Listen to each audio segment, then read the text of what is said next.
May I come in, ma'am? Yes, coming. Please be seated. Thank you, ma'am. Assalamu alaikum, ma'am. Walaikum salam. What is your full name? This is Ariful Islam, but you can call me Ariful because this is my nickname, sir, and I am quite familiar with this name. Do you like your name? Definitely, sir, because it has a beautiful meaning and it means wisdom. Is your name important to you? Yes, of course, because it's my identity and this name represents me to the world. Please, can I see your ID, please? Sure, ma'am. Here it is. Okay, take it. Is it okay, ma'am? Yes. Thank you, ma'am. Where are you from? Actually, I'm from Manikganj. I think it is a very beautiful district of Bangladesh. How old are you? I am currently 35.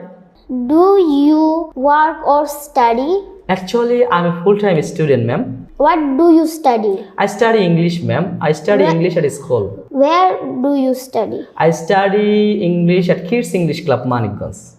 Ma'am, if you don't mind, may I ask you some questions? Yes. What is your full name, ma'am? My full name is Faria bint Hakim. Do you like your name? Yes, definitely. This name meaning of very beautiful. Thank you, ma'am. I'm very happy to talk to you, to meet you, sir. Thank you so much. Nice to meet you. Thank you, ma'am. Assalamu alaikum, ma'am. Walaikum salam. Take care, ma'am. Take care.